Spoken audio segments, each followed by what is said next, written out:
ओम शांति। 9 जनवरी 2023 की साकार मुरली से होमवर्क।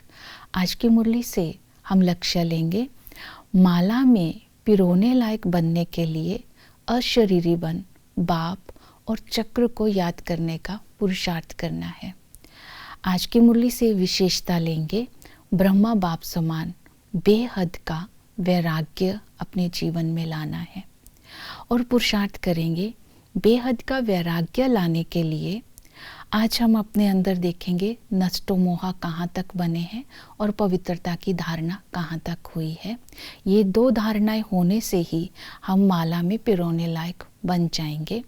नष्टो मोहा बनने के लिए आज की मुरली में बाबा ने कहा, देह के धर्म, देह के संबंधों को भूल मुझ बाप को याद करो।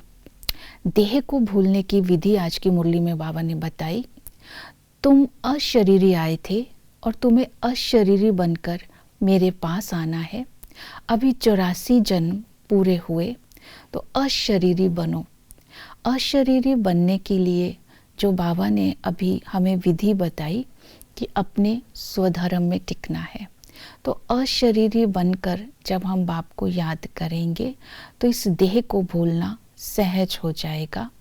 तो बाबा ने कहा दूसरों को भी ये याद कराना है, अशरीरी बनने की विधि बतानी है, याद का चार्ट रखना है, पूरे दिन में कितना समय बाप की याद रहती है, यही याद की यात्रा है। दूसरा, देह के धर्म।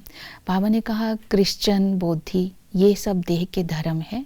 तुम अपने स्वधर्म में टिको और मुझे याद करो, तो हमारा स्वधर्म ही शांति है। जब हम अपने स्वधर्म में स्थित होकर के बाप को याद करेंगे तो देह को भूलना सहज हो जाएगा। और इसी तरह देह के संबंधों को भूलने के लिए बाबा ने विधि बताई। देह के संबंधों को भूलने के लिए एक बाबा ने हमें स्मृति दिलाई, ये मरजीवा जन्म है, ये ऊंचते ऊंच जन्म है जिसमें सर्व कामनाएं पूर्ण हो जाती है। शिव बाबा स्वयं ब्रह्मा मुख के द्वारा ब्राह्मण मुख वंशावली रचते हैं। जब हम इस मरजीवा जन्म को स्मृति में लाते हैं तो इस दुनिया के संबंधों को, देह के संबंधों को भूलना सहज हो जाता है, क्योंकि अभी हमारे सारे संबंध बाबा के साथ हैं। तो बाबा ने सब कुछ भूलना इसलिए बोला क्योंकि शास्त्रों की बातों को भूलना है। अभी जो बाबा हमें रमणीक बातें सुनाते हैं, ड्रामा के आदि मध्य अंत का राज सुनाते हैं, उसको स्मृति में रखते हुए चक्र को याद करना है। और इतना जितना हम चक्र को याद करते रहेंगे, आत्मा सतो प्रधान बनती जाएगी और देह के भान को भूलती जाएगी। दूसरा, वायदे को याद रखना है, तुम ही संग खाऊं, तुम ही संग बैठूं, तुम ही से ही सुनूं। ये वायदा जब स्मृति में रहेगा तो बाकी सब देह के संबंधों को भूलना सहज हो जाएगा।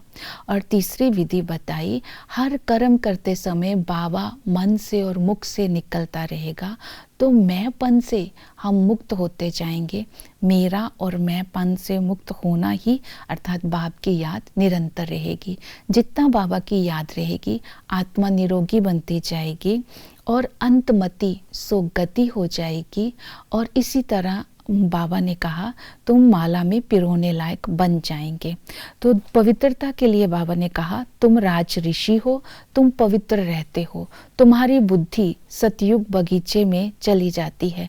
दुनिया में जो हद के सन्यासी हैं वो घर बार छोड़ तो देते हैं, लेकिन वो रहते तो इसी पुरानी दुनिया में है और तुम्हारी बुद्धि नई दुनिया में रहती है। तो आज अपनी बुद्धि से जब हम नई दुनिया को याद करते हैं कि वहाँ तत्व भी सतो प्रधान होते हैं, वहाँ किसी प्रकार का दुख नहीं होता है, सदा सुखी रहते हैं, और जो सतयुग में होता है निरोगी काया होती है, इसका आधार है पवित्रता और सत्य ज्ञान।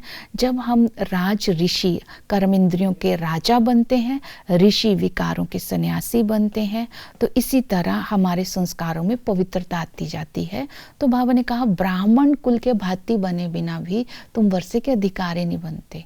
ब्राह्मण अर्थात पवित्रता की धारणा, क्योंकि ब्राह्मण जीवन का फाउंडेशन ही पवित्रता है। ये सभी धारणाओं को अगर स्मृति में लाते हैं तो बेहद का वैरागी भी बन जाएंगे और माला में पिरोने लायक भी बन जाएंगे। ओम शांति।